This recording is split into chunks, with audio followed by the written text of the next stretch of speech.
Assalamualaikum warahmatullahi wabarakatuh. Selamat pagi. Hari ini kita akan melanjutkan kuliah di pertemuan kedua mata kuliah Teknik Irigasi dan Drainase secara online. Di video perkuliahan kali ini kita akan membahas mengenai jaringan irigasi serta bangunan air. Di pertemuan sebelumnya kita sudah membahas bahwa irigasi adalah upaya untuk menambah kekurangan air pada lahan pertanian untuk memenuhi kebutuhan tanaman. Kemudian drainase adalah upaya untuk membuang kelebihan air yang merugikan bagi tanaman. Dan kita juga sudah memahami permasalahan-permasalahan yang ada di jaringan irigasi di Indonesia serta krisis air yang terjadi baik skala lokal maupun global. Pada pertemuan kali ini kita akan membahas lebih jauh lagi tentang jaringan irigasi serta kelengkapan bangunan yang ada di dalam jaringan irigasi tersebut. Khususnya yang kita akan bahas di sini berkaitan dengan jaringan irigasi teknis. Jaringan irigasi teknis seperti yang sudah kita bahas di pertemuan sebelumnya adalah jaringan irigasi yang memiliki bangunan utamanya permanen. Di sini kita bisa lihat ada bendung permanen yang kita asumsikan bahwa bendung permanen ini adalah menggunakan bahan-bahan yang awet lebih dari 10 tahun. Jadi harapannya masa pakainya atau umur bangunan ini 10 tahun lebih, tidak mengalami kerusakan hingga lebih dari 10 tahun. Hingga bahan-bahan yang digunakan juga harus berkualitas ya, seperti itu. Nah, di sini ada bendung, kalian bisa lihat di peta bendungan permanennya ini memotong sungai ya, gambar warna merah ini adalah sungai. Kemudian di sini dibuat saluran untuk pengambilannya. Nah, di sini yang berwarna biru ini adalah saluran irigasi. Kemudian di sini ada yang bulat berwarna hijau. Bulat-bulat ini adalah bangunan bagi yang dilengkapi dengan bangunan ukur yang bersifat permanen juga. Jadi ada proses pembagian air dan pengukuran sekaligus di bangunan ini. Nah, kemudian di sini ada petak-petak sawah. Petak-petak sawah ini menerima air dari saluran irigasi. Nah, ini di samping kanan kalian bisa lihat di bagian bawah ini adalah bangunan ukur untuk mengukur debit aliran yang masuk.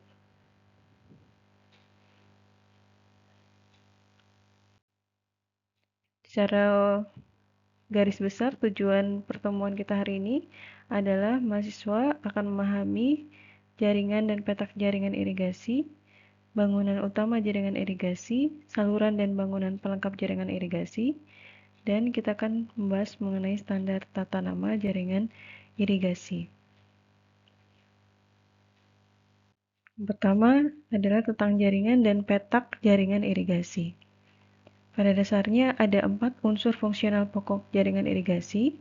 Yang pertama adalah bangunan-bangunan utama atau headworks. Kemudian yang kedua adalah jaringan pembawa. Yang ketiga adalah petak-petak tersier. Dan yang keempat adalah sistem pembuang. Yang disebut sebagai bangunan utama ini adalah bangunan-bangunan yang berukuran besar tadi seperti bendung ya, di saluran irigasi teknis. Kemudian ada bangunan bagi dan bangunan ukur, dan jaringan pembawa ini adalah saluran-salurannya, saluran irigasi primer, sekunder, tersier, dan seterusnya.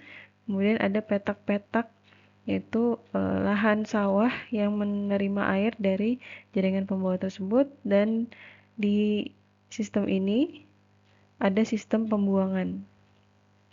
Nah, gambar yang ada di sebelah kanan ini merupakan peta yang memiliki kontur ya, informasi mengenai kontur atau ketinggian lahan. Sini ada garis dengan angka-angka seperti ini, ada 36, 35, 34 dan seterusnya. Di sini yang paling kecil angkanya adalah 25. Nah, garis-garis ini menghubungkan lahan yang memiliki ketinggian yang sama. Jadi kalau dari sini ke sini ini tingginya 25 mdpl. mdpl ini singkatan dari meter di atas permukaan laut. Jadi nilainya 25 mdpl, kemudian semakin ke atas ini nilainya meningkat 36 mdpl. Ini menunjukkan ketinggiannya di daerah sebelah kiri atas ini lebih tinggi dibandingkan daerah yang ada di sebelah kanan bawah. Yang kita lihat di sini yang kanan atas itu 30 mdpl, yang di bawah ada 25 mdpl. Kita bisa melihat bahwa secara alami bentang alam ini topografinya adalah berbukit tidak rata ya, dan di sini ada sungai. Secara alami air akan mengalir dari sungai ini dari daerah dengan ketinggian yang lebih besar menuju daerah yang ketinggiannya lebih kecil. Ya, secara gravitasi air akan mengalir dari tempat yang lebih tinggi ke tempat yang lebih rendah. Ini juga prinsip yang digunakan untuk saluran irigasi ya. Jadi salurannya dibuat mengikuti kontur sehingga air akan mengalir lebih mudah ya, sesuai dengan sifat alaminya. Di sini kita bisa melihat untuk garis ketinggian kontur ini adalah legenda dari petanya. Ada garis kontur yang ini yang ada angka-angkanya, kemudian ada sungai. Sungainya dilihat dapat lihat dari sini yang berkelok-kelok seperti ini. Kemudian ini daerah perkampungan, kemudian ini bendung permanen, daerah sini ya bendungnya. Dan di sini ada saluran jaringan pembawanya. Jadi ada saluran irigasi primer yang langsung mengambil air dari bendung. Kemudian nanti ada saluran irigasi sekunder, tersier, dan bulat-bulatan ini adalah bangunan bagi. Ada juga bangunan sadap. Kemudian yang legenda berikutnya adalah pembuangan tersier. Dan biasanya untuk jaringan irigasi teknis seperti yang kita bahas di pertemuan sebelumnya, ini terpisah antara saluran irigasi dan saluran pembuangannya. Oke, selanjutnya untuk jaringan irigasi semi teknis dan sederhana ini sedikit berbeda ya. Untuk pengambilan di sini tidak ada bendung, ya di sini menggunakan pengambilan bebas. Seperti itu. Jadi dari sungai langsung disadap airnya dibelokkan, kemudian saluran ini membawa air ke saluran-saluran yang lebih kecil. Nah, di sini mungkin ada bendungan yang tidak permanen dengan pengambilan bebas, tergantung dari kondisi muka airnya ya. Kemudian di sebelah kanan ini jaringan irigasi sederhana. Di sini tidak ada bendungan tapi langsung pengambilan bebas. Dan di sini tidak ada proses pengawasan dalam pengambilan air, tidak ada bangunan baginya, tidak ada bangunan ukur. Sedangkan untuk jaringan irigasi semi teknis masih ada bangunan bagi tetapi tidak ada bangunan ukurnya. Seperti itu. Ya, di sini kita bisa melihat secara signifikan bedanya ya antara jaringan irigasi semi teknis sederhana dan dengan jaringan teknis. Di bendungan yang tadi di jaringan irigasi semi teknis itu sifatnya permanen. Kalau ada bendung di jaringan irigasi semi teknis dan irigasi sederhana ini sifatnya tidak permanen. Seperti itu. Untuk petak jaringan irigasi ini digambarkan dalam peta ikhtisar. Jadi peta ikhtisar ini adalah cara penggambaran berbagai macam bagian dari jaringan irigasi yang saling berhubungan. Nah, di sini skala dari peta itu dibuat sesuai dengan peruntukannya ya. Peta ikhtisar ini memuat garis-garis yang menunjukkan kontur, skalanya adalah 1:25.000. Artinya 1 cm di peta sama dengan 25.000 ya di kenyataannya. Nah, peta ikhtisar ini ada juga yang lebih detail dengan ukuran yang lebih besar, disebut sebagai peta petak dan dipakai untuk perencanaan, dibuat dengan skala 1:5000 atau 1:2000.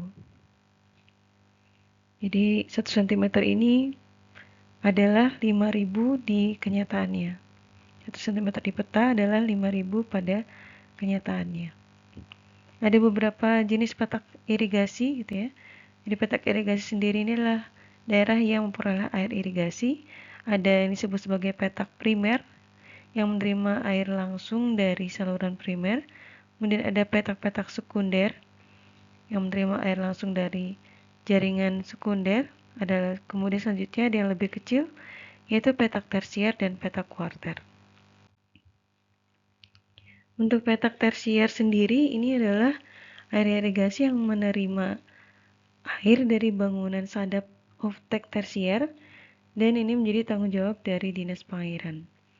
Di petak tersier ini, pembagian air dioperasikan dan dipelihara di bawah pengelolaan petani.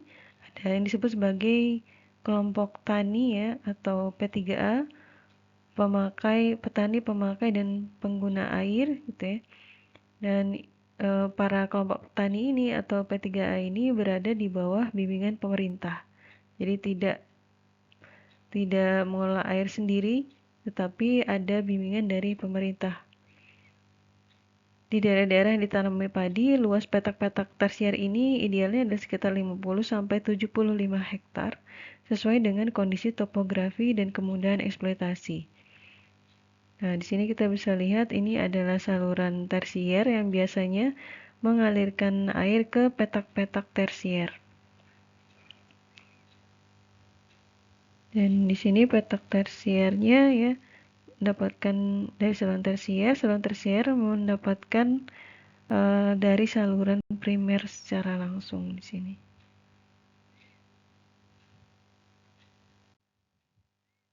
Untuk petak tersier ini dapat dibagi lagi menjadi petak-petak yang lebih kecil.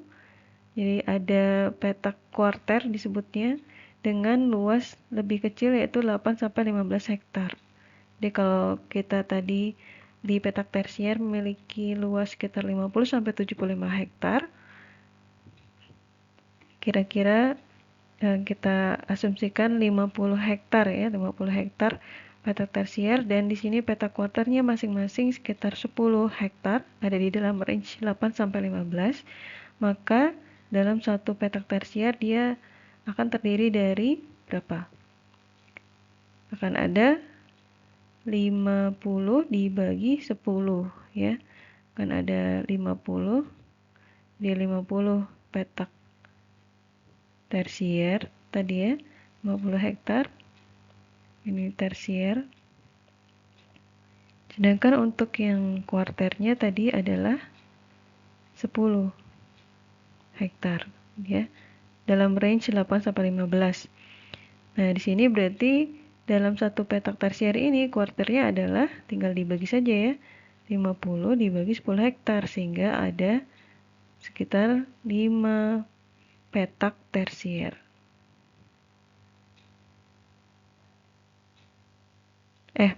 Petak kuarter. Ya, jadi dalam satu petak tersier dengan luas lahan petak kuarter 10 hektar, maka ada 5 petak kuarter. Seperti itu. Jadi kita bisa lihat petak kuarter adalah kelompok sawah yang luasnya sekitar 10-15 hektar ya. Berbeda sedikit dengan yang ada di sini ya. Nah, untuk panjangan saluran tersier ini sebaiknya kurang dari 1.500 meter atau 1,5 km. Tapi dalam kenyataannya panjang saluran ini dapat mencapai sekitar 2,5 km.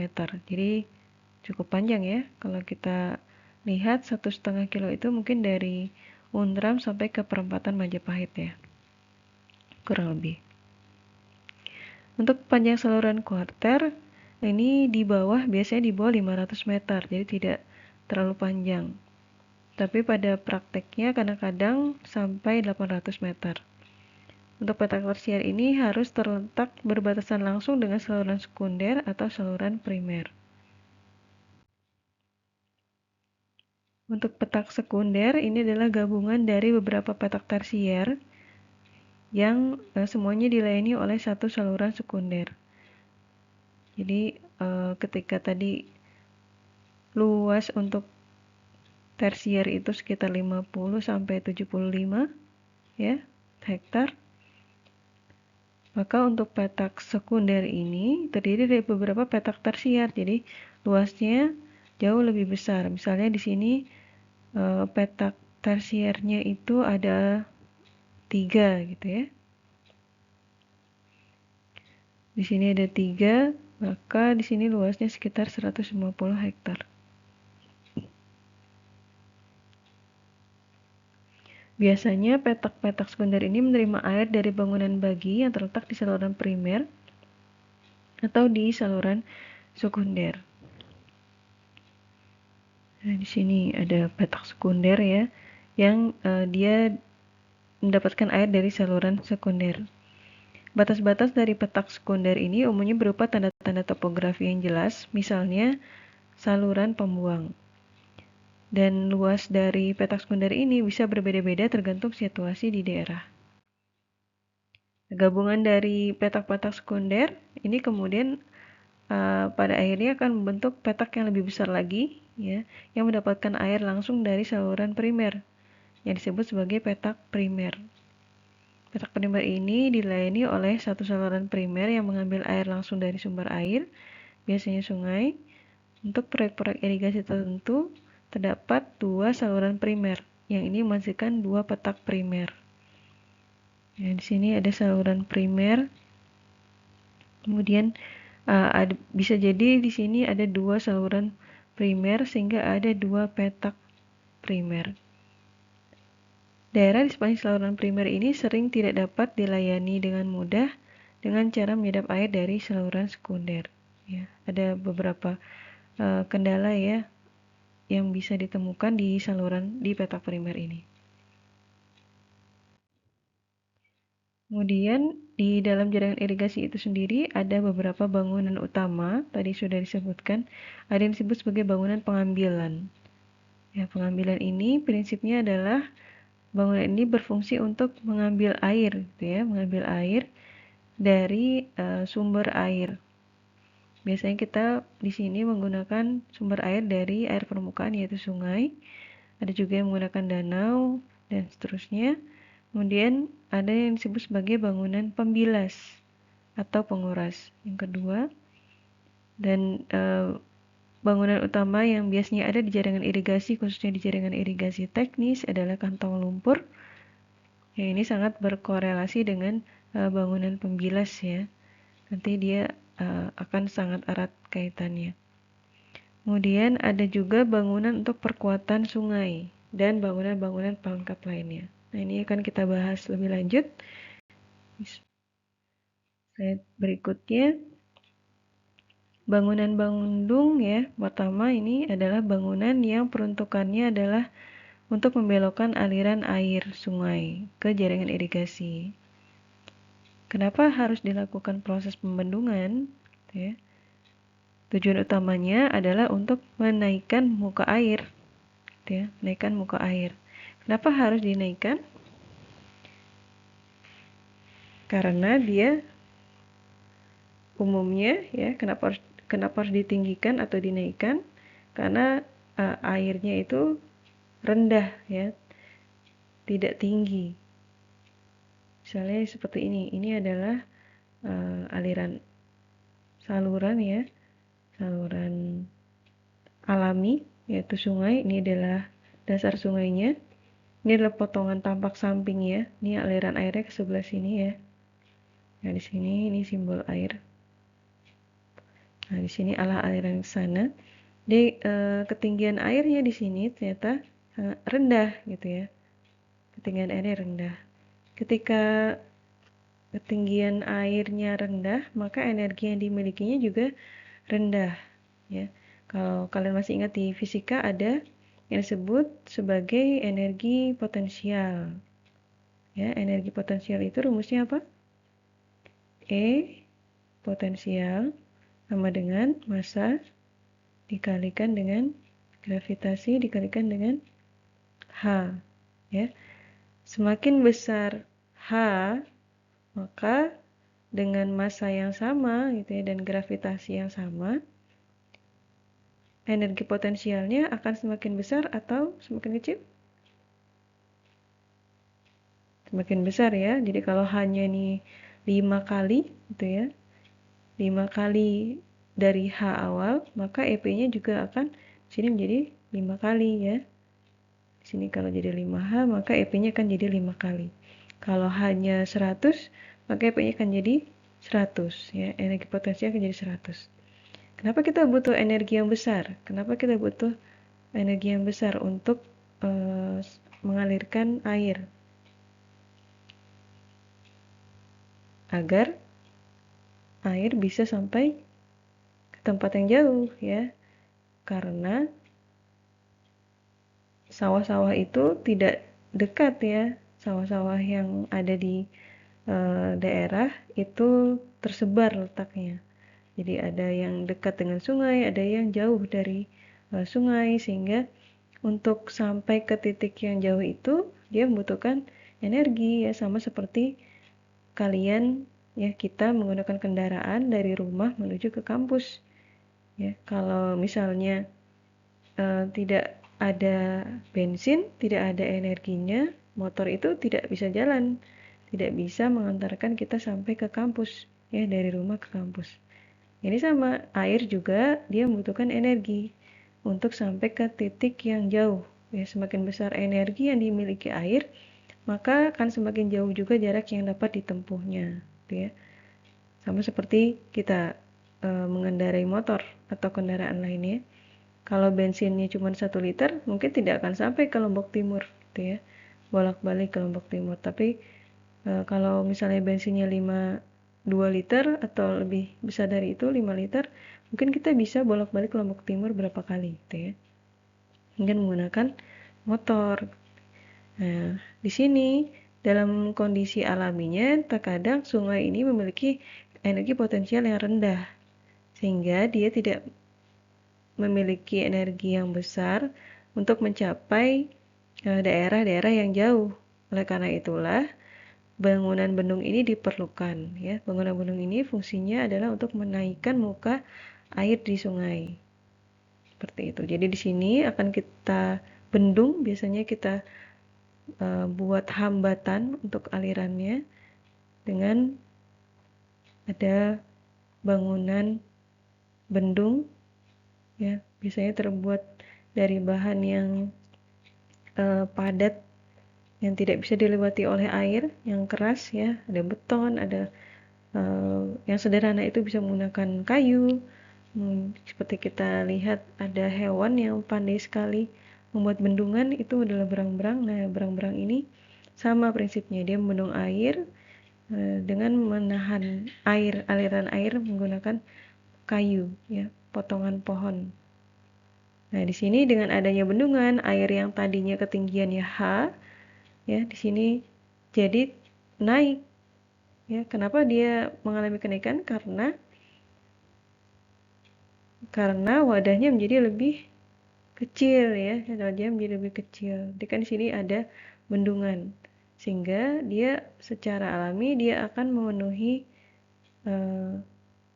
volume yang lebih sempit ini. Dia akan naik jadinya. Ya, ketinggiannya menjadi H H H0 misalnya tadi, ini menjadi HB ya. Ini HA misalnya. Jadi dari HA yang kecil dia menjadi HB yang lebih besar. Nah, dengan proses pembendungan ini, energi dari air ini akan semakin meningkat. Seperti itu. Kalau secara alami sungai ini sudah memiliki ketinggian yang cukup gitu ya, muka airnya cukup tinggi, maka bisa jadi tidak diperlukan bangunan bendung ya. Jadi pertimbangannya tidak semua sungai harus dibendung. Ketika cukup tingginya, cukup energinya, maka tidak perlu dibuat bangunan bendung. Yang dibuat cukup bangunan pengambilan bebas. Jadi di sini ada disebut pengambilan bebas. Jadi langsung nanti airnya dialirkan ke dalam saluran irigasi. Nah, seperti apa sih bangunan pengambilan bebas ini? Bentuknya adalah berupa pintu air, hanya berupa pintu air saja yang biasanya diletakkan pada belokan sungai, gitu ya. Air irigasi dibelokkan dari sungai melalui bangunan ini. Kita lihat di sini ada video, kita akan lihat bagaimana animasi dari bangunan pengambil.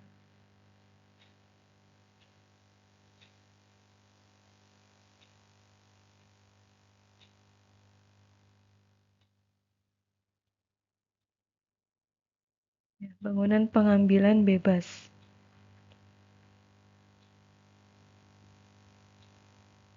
Nah, kalian bisa lihat di sini ini adalah sungai ya secara alami yang membelok ya di pembelokan ini. Disinilah akan dibuat bangunan pengambilan bebas berupa pintu air. Nah, di sini akan dibuat dulu pagar-pagar gitu ya, akan dibuat pagar disebut sebagai kisdam. Dan setelah itu di sini akan dikeruk ya tanahnya dan dibangun bangunan pintu air. Jadi mulut bangunan pengambilnya di sini. Dan di sini nanti kisdamnya diturunkan sehingga airnya akan langsung mengarah ke pintu air dan di sini akan disalurkan ke saluran lain. Saluran irigasi yang lain. Yang tadi itu pintu airnya agak ke sini ya, agak dekat sungai. Kalau ini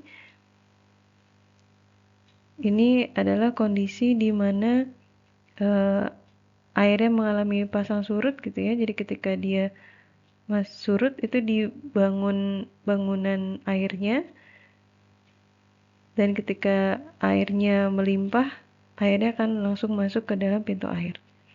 Nah, itu tadi bedanya dengan bangunan bendung ya.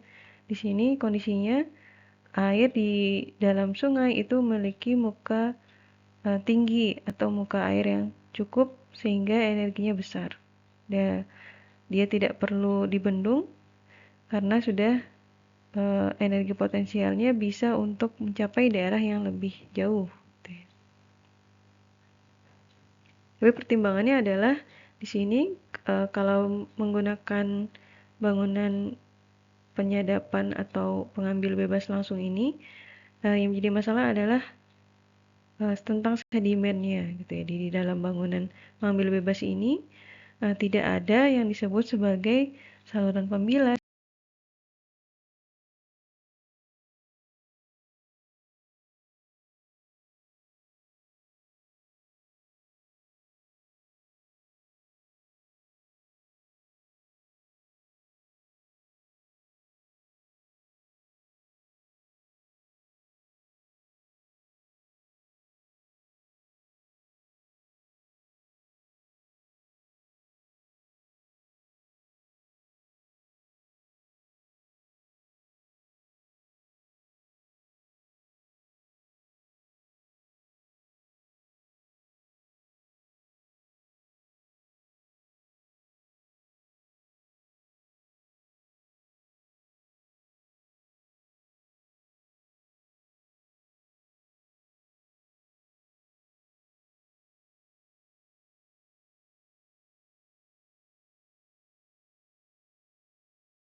Dan kantong lumpur gitu ya. Sehingga sedimen ini menjadi masalah yang perlu diperhatikan. Nah, di sini kita akan sedikit mengupas tentang parameter desain bangunan pengambil. Jadi di sini yang diperhatikan adalah berapa dimensi ya, dimensi dari bangunan pengambil ini yang harus kita rancang, gitu ya, kita rancang.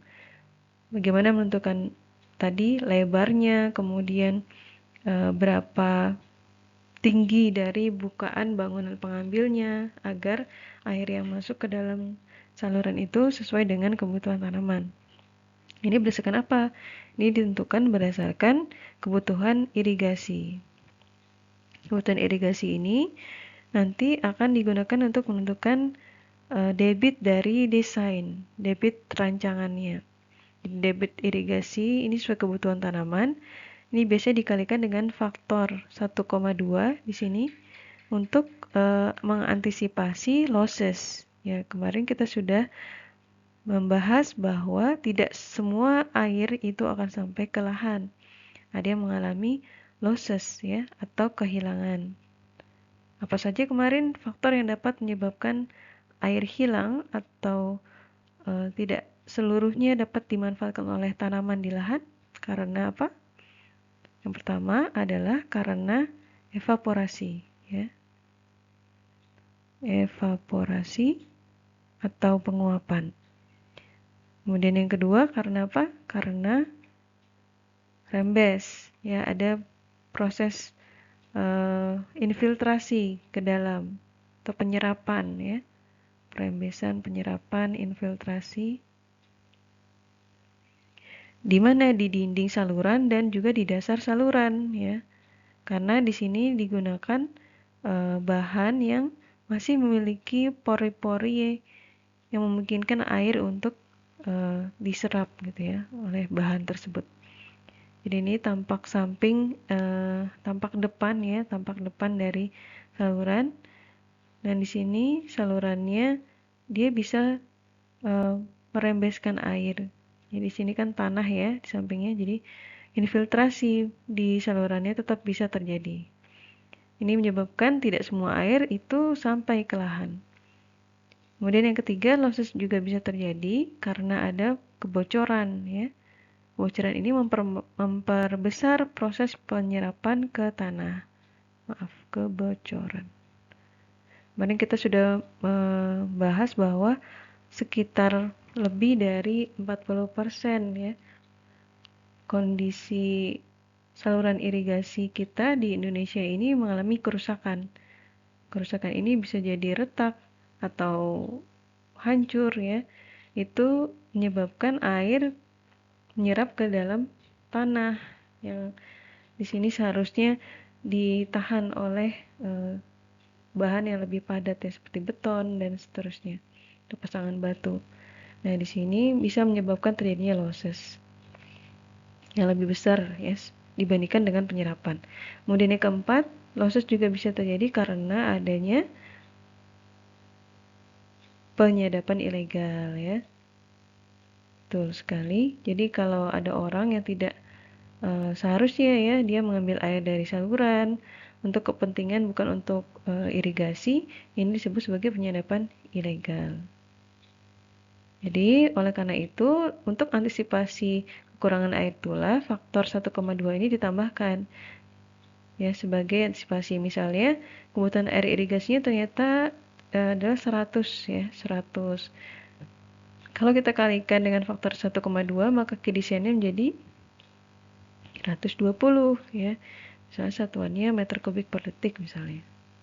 Debit ya biasanya meter kubik per detik atau per second. Jadi di sini kita bisa lihat ada pertimbangan untuk hilangnya tuh kira-kira misalnya hilangnya 20 gitu ya, sehingga dilebihkan 20. Ini dengan mempertimbangkan faktor-faktor yang tadi ada evaporasi, penyerapan, kebocoran, penyadapan ilegal dan lain-lain. Nah, key design ini kemudian selanjutnya digunakan untuk menghitung ya menentukan parameter desain bangunan pengambil ya. Key design tadi sudah ditentukan ini sama dengan mu dikali B dikali A dikalikan akar 2 GZ.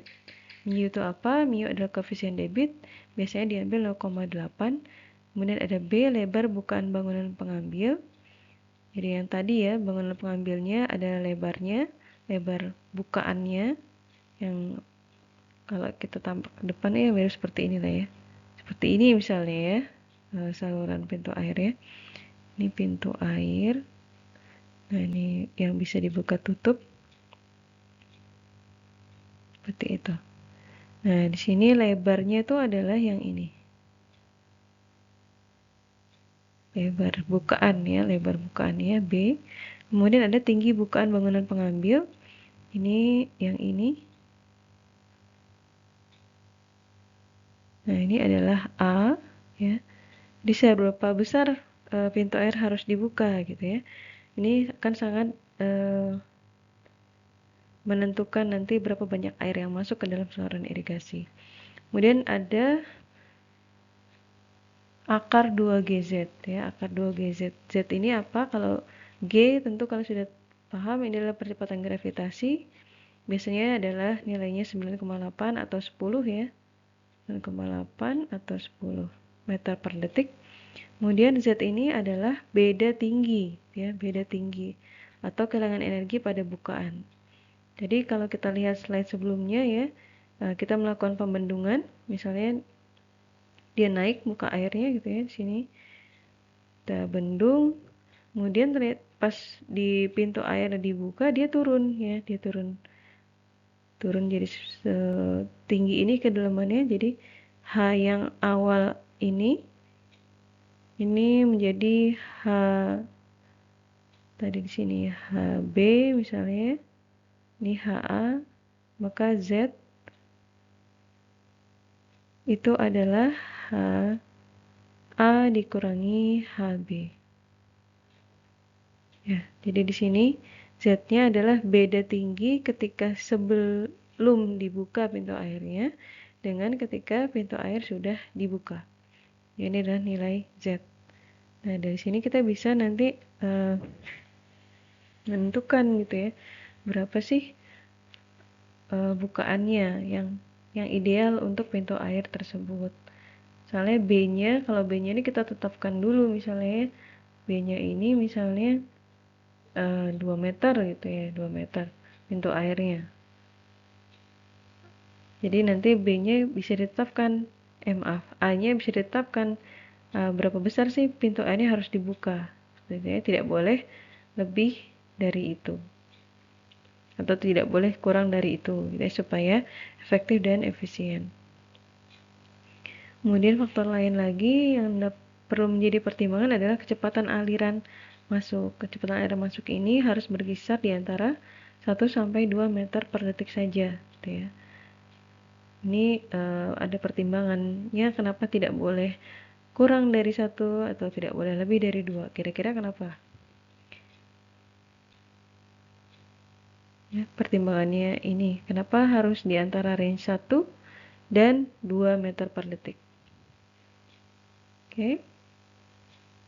Jadi untuk pertimbangannya adalah untuk yang V kecepatan aliran itu 1 ya, ini minimum standarnya yang digunakan agar air itu tetap dapat memiliki energi yang cukup untuk mengalir gitu ya, sampai ke tempat yang jauh.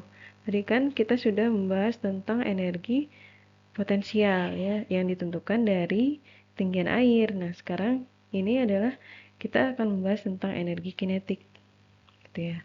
Ada yang masih ingat apa itu energi kinetik? Ya, energi kinetik ini adalah energi yang didapatkan akibat pergerakan suatu benda atau zat gitu ya. Yang rumusnya kalau kalian masih ingat adalah setengah mv kuadrat. Betul ya? Jadi energi kinetik ini didapatkan ketika benda bergerak atau suatu zat berpindah tempat dengan kecepatan tertentu ya. Dia memiliki massa yang spesifik, massa yang tertentu, dan dia bergerak dengan kecepatan tertentu. Nah, di sini ketika V-nya atau kecepatannya semakin tinggi, maka energi kinetiknya akan semakin tinggi juga ya, berbanding lurus kalau kita lihat dari persamaan ini.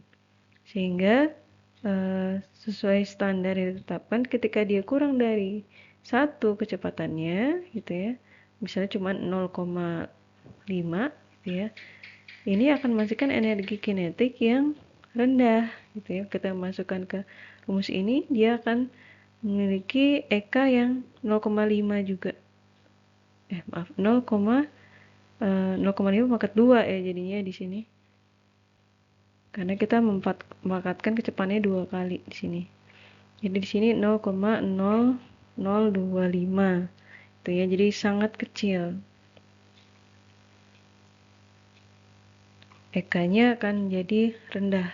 Oleh karena itu, ini akan menyebabkan aliran air tidak bisa sampai ke tempat yang jauh gitu ya. Jadi minimum dia harus memiliki kecepatan 1 meter per detik. Kemudian di sini ada batas maksimumnya, ada 2 meter per detik saja untuk kecepatan aliran masuknya. Kira-kira kenapa? Kalau tadi berkaitan dengan energi, ini berkaitan dengan ya energi juga ya. Jadi semakin besar kecepatan aliran air, maka energi kinetiknya juga akan semakin besar gitu ya. Ketika energi kinetik semakin besar, apa yang terjadi? Kemarin kita sudah bahas bahwa sesuatu yang berlebihan itu tidak baik ya. Ini kalau energinya terlalu besar, lebih dari 2, maka energinya terlalu besar, ini akan berpotensi untuk menyebabkan terjadinya proses penggerusan ya. Jadi akan ada proses erosi, pengikisan ya, erosi. Erosi di mana? Erosi di salurannya. Ya, tentu saja. Jadi karena saluran ini dia merupakan bahan padat, ya, dia akan terkikis lama-kelamaan dengan adanya aliran air. Kalau dia aliran airnya terlalu besar, maka semakin banyak bahan yang terkikis dari salurannya, apakah dari dindingnya atau dari dasar salurannya.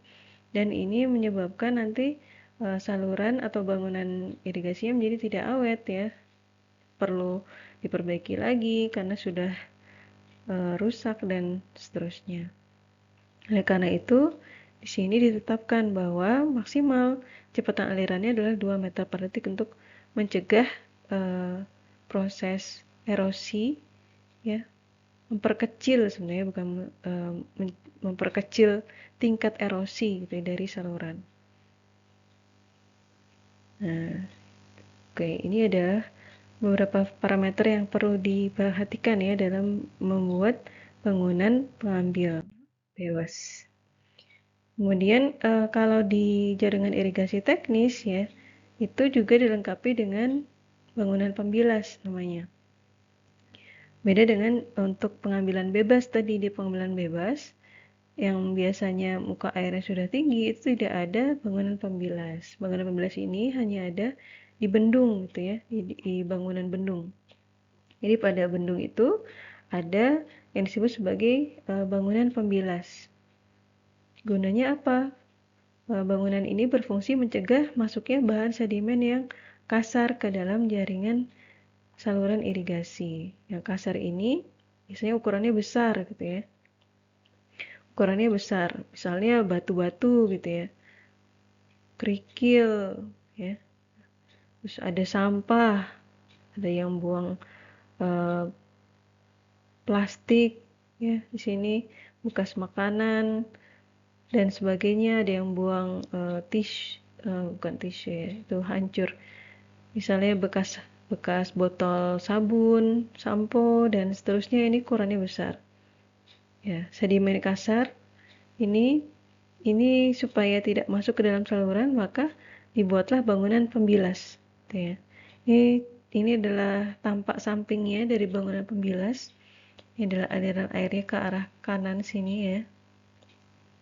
Dan biasanya tipe yang paling sering dibuat adalah bangunan pembilas bawah atau underslice. Dia airnya dari sini, ini bendungnya gitu ya.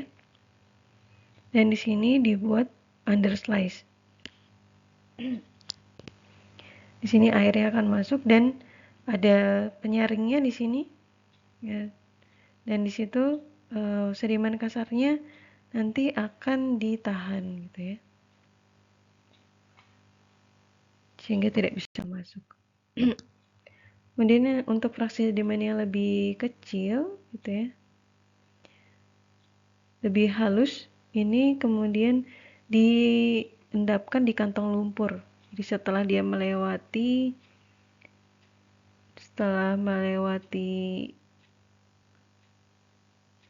ini tadi bendung ya, kemudian ada bagian bangunan pembilas, maka ada juga di sini dilengkapi dengan kantong lumpur untuk mendapatkan fraksi yang halus, lebih halus dari sedimen kasar tadi.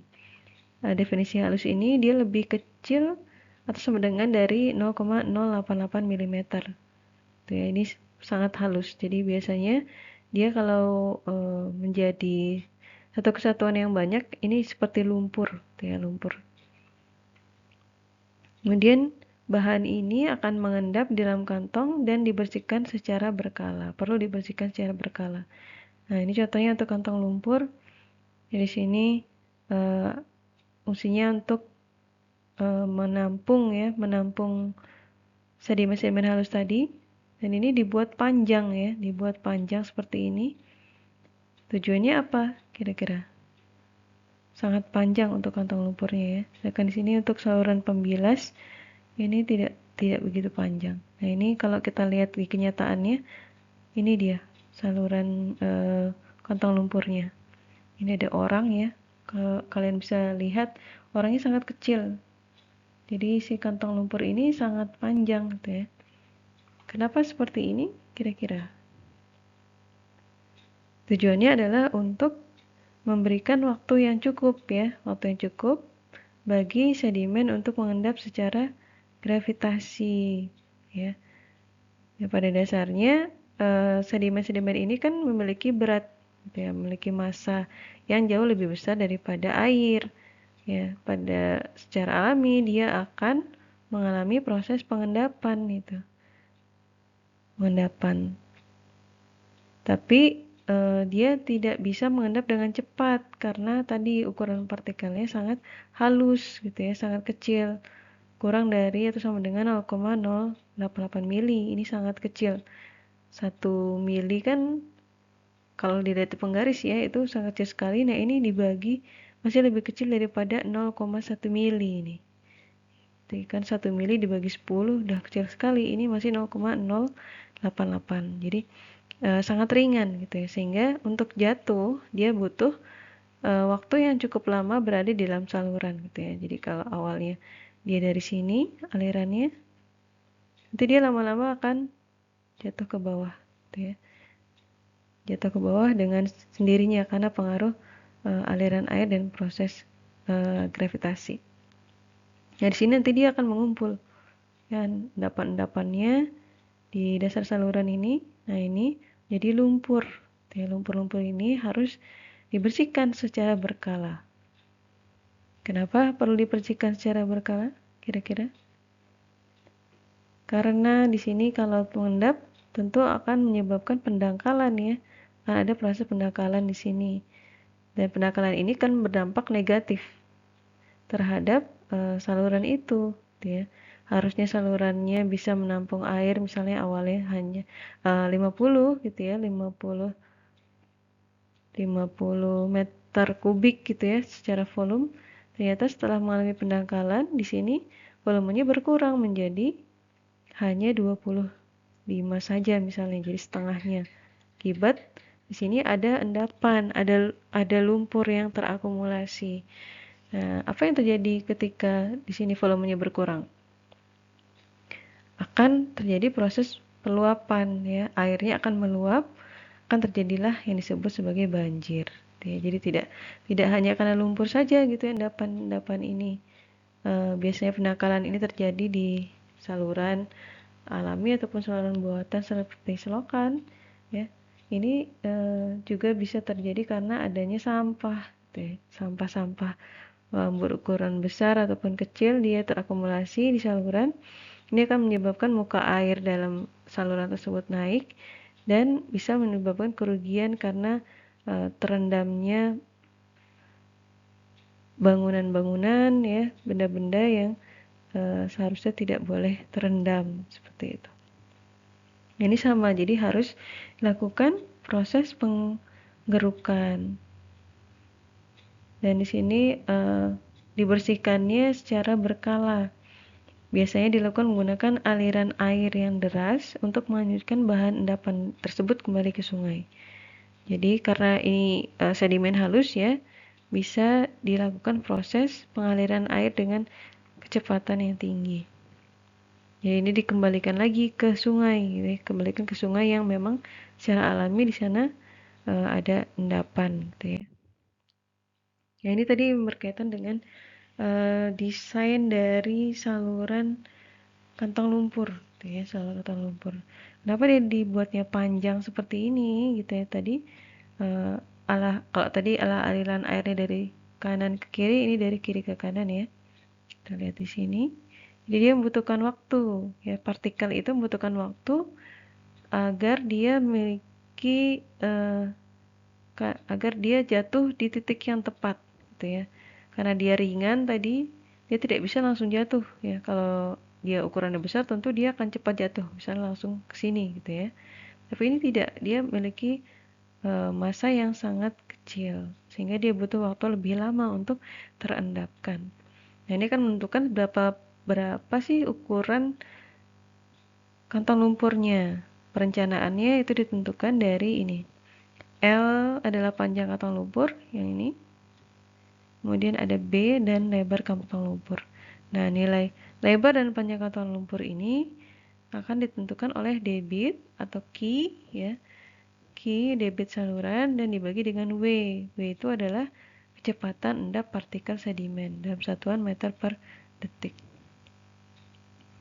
Nah, ini bagaimana cara menentukan kecepatan endap partikel sedimen? Nah, ini nanti kalian akan mengambil data langsung di lapangan, kalian akan praktikum ya. Kalian akan mengambil sampel air yang berlumpur ya. Dan di situ kalian akan membawa nanti ke lab ya untuk difilter menggunakan kertas saring gitu ya. Dan ada corongnya, ada corongnya. Jadi di sini ini corongnya ceritanya ya. Nah, di sini kalian akan menampung airnya di bawah sini. Ini adalah gelas ukur biasanya. Dan di sini ini ada kertas filter. Nah, di sini airnya yang mengandung tadi endapan ini akan menetes ya. Airnya akan disaring dengan filter dan menyisakan nanti di sini ada sedimen ya. Itu ya seperti itu. Nanti ada perhitungan tersendiri ya tentang kecepatan endap partikel sedimen yang kalian akan bisa dapatkan di praktikum. Nah, ini ditentukan tadi. Kalau di sini dari ketahui kecepatan endap partikel, kemudian ada debitnya, nanti bisa didapatkan nilai L dan B. L adalah panjang kantong lumpur dan B adalah lebarnya. Nah, di sini kita bisa memilih salah satu. Yang mana yang kita tentukan, apakah kita merencanakan lebarnya atau kita sudah menentukan lebih dulu panjangnya. Nah, ini ditentukan dari apa? Dari kondisi lahan yang ada di sana gitu ya. Kalau memang mungkin dibuat panjang ya, misalnya kita tentukan panjangnya berapa, berarti yang akan kemudian ditentukan selanjutnya adalah B-nya berapa gitu ya. Seperti itu.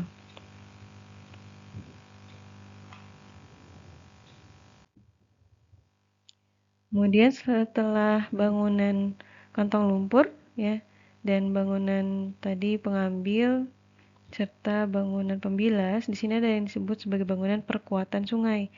Jadi karena aliran air ini pada dasarnya memiliki energi tadi, energi kinetik dan energi potensial. Ketika dia mengalir, dia akan memiliki energi rusak ya, energi yang menggerus saluran sehingga bisa menyebabkan tadi kerusakan dan juga adanya sedimentasi seperti itu. Nah, oleh karena itu perlu dikuatkan sungainya. Ya. Sini bisa dengan membuat dinding dengan bahan kerip, matras batu, pasangan batu kosong atau dinding pengarah. Kemudian juga bisa dilengkapi dengan tanggul banjir untuk melindungi lahan yang berdekatan terhadap genangan akibat kemungkinan adanya banjir tadi ya pada kondisi tertentu. Kita tidak bisa menghindari ada faktor X yaitu cuaca ya. Cuaca ini sangat dipengaruhi oleh kondisi atmosfer gitu ya. Atmosfer kita saat ini apalagi karena perubahan iklim ini menjadi tidak menentu. Jadi ada beberapa lahan sawah yang dekat dengan waduk itu kemungkinan akan mengalami terdampak sehingga perlu adanya tanggul banjir. Kemudian juga perlu ada saringan bongkah untuk melindungi pengambilan atau pembilas agar bongkahan-bongkahan yang besar tidak menyumbat bangunan selama terjadi banjir.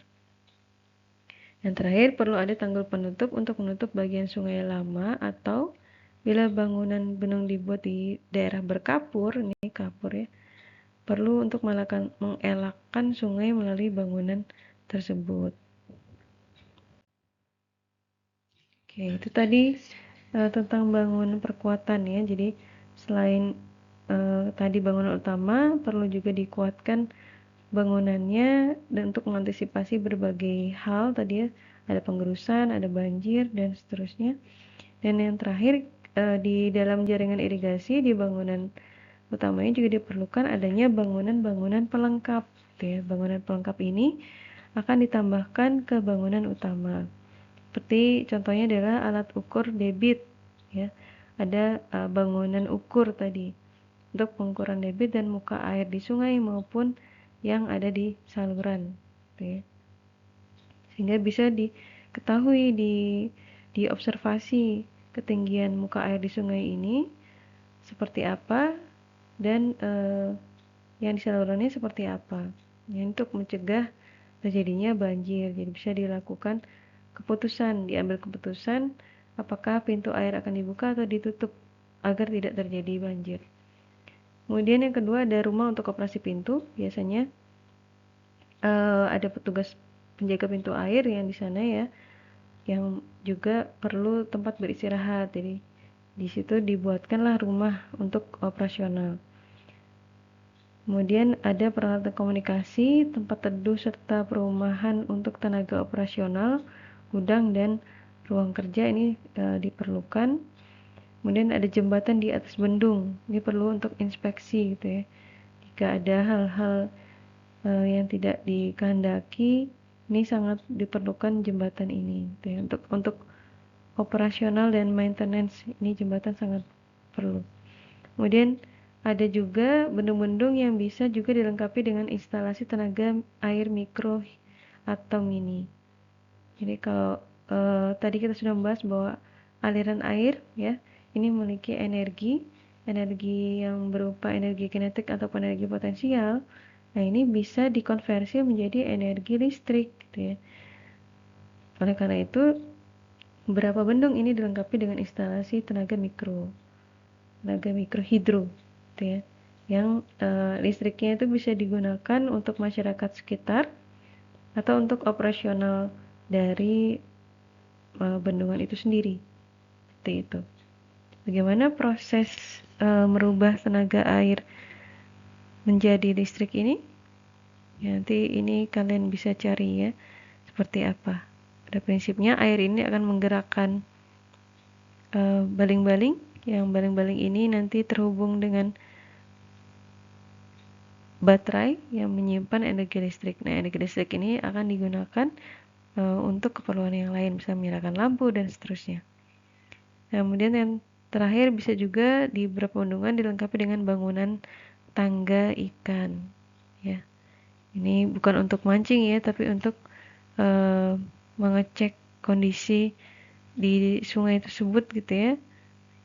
Nah, jadi perlu ada bangunan tangga ikan. Nah, ini contoh peta untuk bendung teknis tadi sudah kita lihat ada bendung di sini, kemudian ada kantong lumpurnya. Nah, ini tadi yang disebut sebagai tanggul banjir. Tanggul banjir untuk mencegah banjir pada kondisi air yang tinggi. Dan sini ada jembatan untuk melakukan inspeksi ya. Jadi bendungnya di sini jadi cukup jauh. Kemudian di sini ada 2 kantong lumpur ya ternyata. Di sini pembilas. Ini pembilasnya ada di bagian sini. Ya, pembilasnya di bagian sini untuk mengendapkan sedimen kasar, terus dia masuk ke sini di kantong lumpur untuk mengendapkan sedimen halus. Ya, seperti itu. Nah, ini adalah sungainya. Nih, sungainya arahnya ke sini. Dari sini ya. Sini kemudian sisanya ke sini. Jadi sungainya dibendung, dialirkan tetap dialirkan lagi ya, tidak ditutup sepenuhnya di sini di bawahnya. Cuman dikontrol. Ya, airnya ada sebagian yang kemudian masuk ke saluran irigasi di sini. Dia masuk dulu sebelumnya ke pembilas atau lumpur, lalu di sini dia berlanjut ke saluran primer kanan. Di sini airnya sudah lebih sedikit mengandung sedimen. Ya, seperti itu.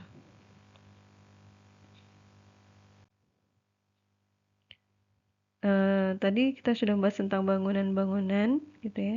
Bangunan utamanya, bangunan perkuatan, dan pelengkap lainnya. Nah, berikutnya kita akan sedikit membahas tentang saluran dan bangunan pelengkap jaringan irigasi. Ada jaringan irigasi utama yang disebut sebagai saluran primer, sekunder, pembawa, dan saluran muka tersier.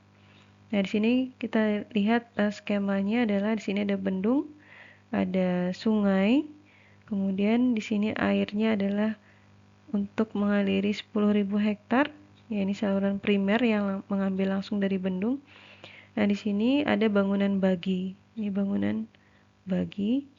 Dia akan membagi air yang tadi untuk 10.000 hektar menjadi ke daerah ini ya 6.000 hektar dan ke daerah di bawahnya 4.000 hektar. Jadi totalnya sama ya 10.000.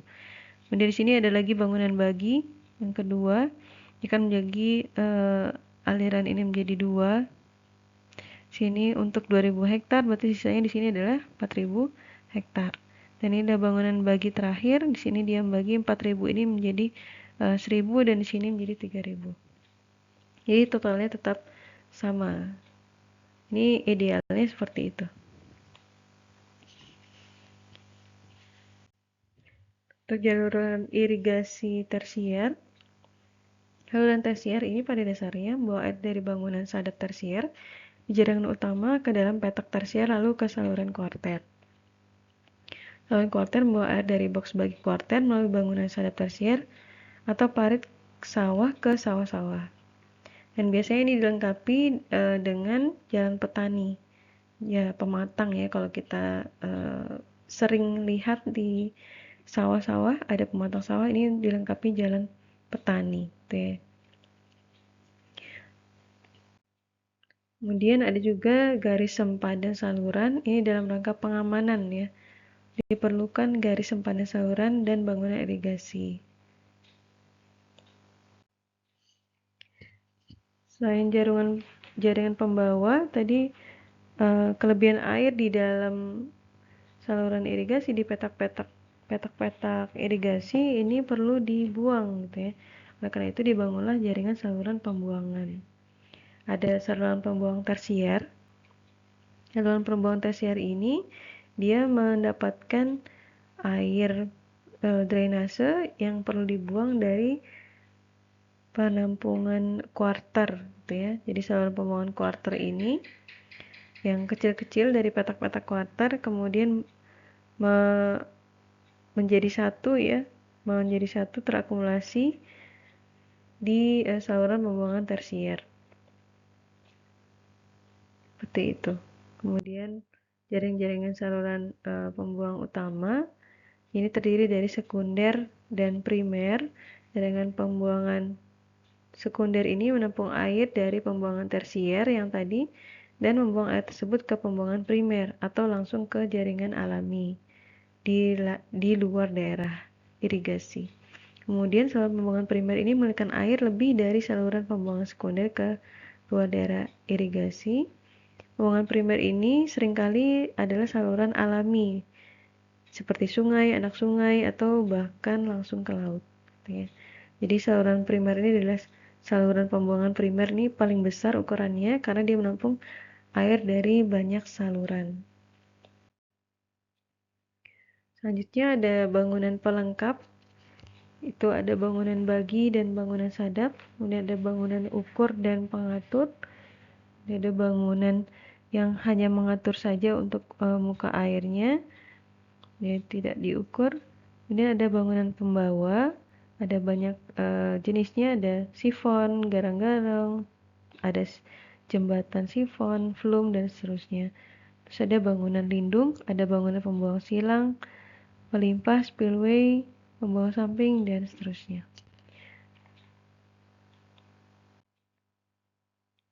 Berikutnya terakhir tentang standar tata nama jaringan irigasi. Ini biasanya mengikuti daerah ya. Daerahnya misalnya namanya bendungnya ini daerah Barang misalnya. Dari sini yang mengairi daerah saluran primer Makawa. Ini ditentukan dari daerahnya yang dialiri. Ya, di sini ada dua buah saluran primer ya. Untuk bendungan ini dia memiliki dua buah saluran primer, yaitu saluran primer Makawa dan saluran primer Lamogo. Yang ini ada beberapa saluran sekunder, kemudian nanti yang mengaliri air ke petak-petak sawah yang lebih kecil. Untuk lebih detailnya, ya untuk lebih detailnya nanti kalian bisa baca ada buku yang saya sematkan di Spada. Itu buku jaringan irigasi dan bangunan air ya. Kemudian ada video juga yang dapat kalian tonton selain video perkuliahan ini. Kemudian nanti setelah kalian mengumpulkan tugas pertama, 2 hari kemudian kalian akan saya berikan tugas kedua gitu ya, yaitu membuat makalah berdasarkan pemaparan kuliah tadi dan juga berdasarkan e-book ya, buku-buku yang sudah saya tempatkan di Spada. Silakan nanti dibaca ulang ya, dibaca ulang slide-nya juga sudah saya sematkan dan dipelajari lebih baik di bukunya secara detail. Nah, di sana sangat lengkap dan bisa menjadi bahan bagi kalian untuk menyusun tugas kedua. Tugas kedua dilakukan berkelompok ya. Kelompoknya seperti kelompok sebelumnya boleh. Nanti untuk pengumpulannya seperti biasa ada sekitar 1 pekan kemudian. Seperti itu yang dapat saya sampaikan. Terima kasih banyak untuk perhatiannya. Mohon maaf jika ada kekurangan. Kita bertemu terakhir ya untuk kelas 1 dan kelas 2. Untuk pekan berikutnya kita akan membahas tentang kebutuhan air irigasi dilanjutkan oleh Pak Joko di kelas 1 dan kelas 2. Dan untuk kelas 3 masih akan saya handle sendiri. Oleh karena itu tetap semangat belajarnya ya, karena sebelum UTS masih panjang ya, bersama Pak Joko. Baik, itu saja. Terima kasih sekali lagi atas perhatiannya. Assalamualaikum warahmatullahi wabarakatuh. Selamat pagi.